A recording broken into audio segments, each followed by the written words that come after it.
A little teaching moment here. Overtime rules. Remind us how this goes, partner.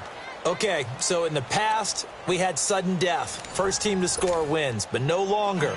Now, if the team receives the ball, scores a touchdown, they win the game. If they kick a field goal, though, or don't score, the other team gets a possession. And after both teams get a possession, then we're into sudden death. First team to score wins the game.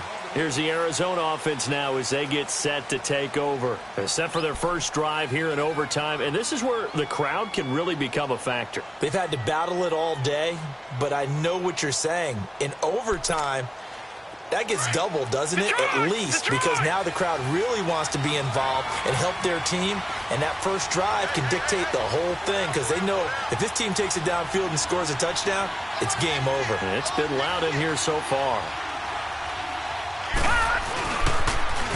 Now they'll run it on the toss.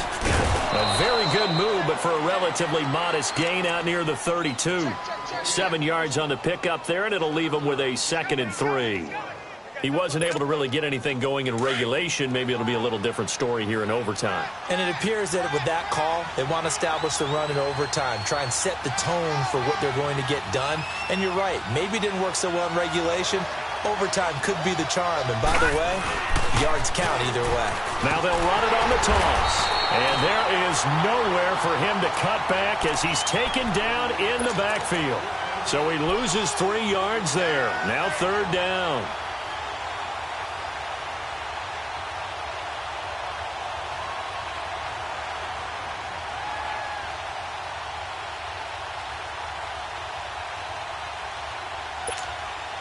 And they need 5 yards on 3rd down here to keep this opening drive of OT alive.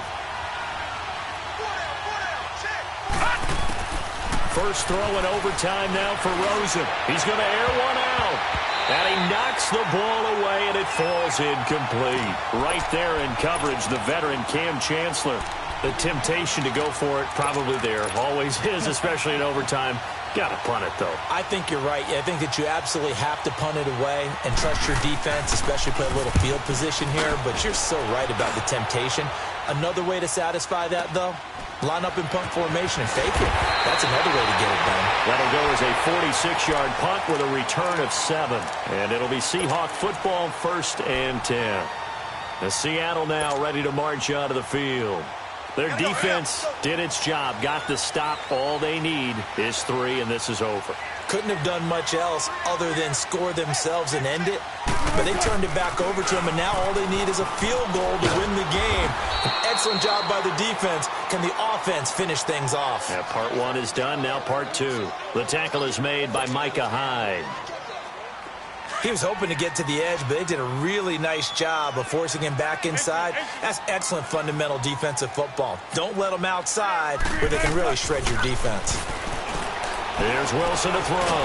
Pressure comes, and the Cardinals bring him down. Corey Peters in there to get him for sack number 9 now on the year.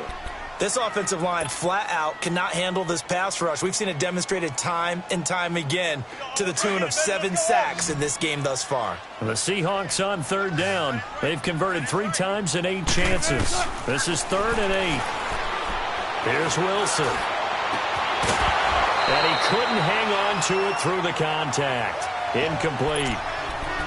Now, I know there may be temptation to go for it here in overtime, but you have to punt the football. I like how emphatic you are about it because I know the tendency is, as a player, let's go get this thing. You're actually telling your coach, come on, coach, we can get it. We have that play call.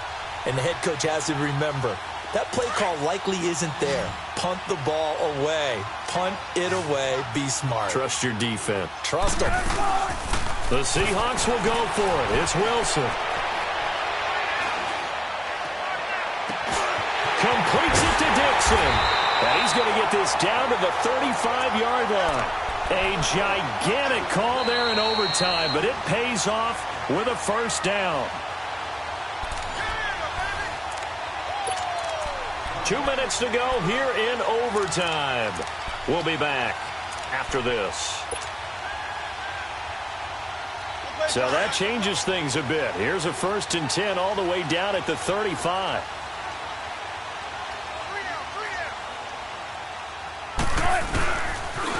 The pitch goes to Penny. And he was able to shed the tackle, but the reserves come in for the stop. 5 yards on the carry. Good pickup on first down. You know what really fires up offensive linemen? When the guy that is carrying the ball behind them can create his own space and break a tackle along the way. On second down, here's Penny. And he'll go down here right around the 23-yard line. It's a pickup of 6 and good enough to move the chains. And I know you, with every carry, especially in overtime, you're just saying, if you're that ball carrier, hold on to the football. Hold on to it, protect it, but not necessarily settling, because you're trying to get to the end zone. You're trying to end the game right here. I know the defensive guys poking, clawing, raking, trying to knock the ball free and protect their end zone. Yeah, like you alluded to, especially this part of the field. And that carry probably not so much for yardage, just to get the spot that you want to kick the field goal. And then the yardage game there is really kind of gravy, and this just becomes what my own coach used to say, get into position to be in position. And that's what they want, the right spot for their kicker to line up the field goal. Just a 1-yard pickup there, and it's going to make it third down at 6. Now the timeout comes here in the waning seconds of this overtime, as we could be set up at long last for a potential game winner. So the field goal unit is on the field, as this is a big spot right here. Now the timeout comes here in the waning seconds of this overtime, as we could be set up at long last for a potential game winner.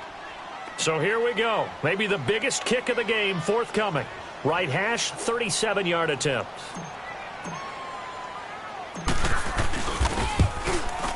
And that's hooking, and Janikowski missed it. It's no good, wide right, and this game will remain tied.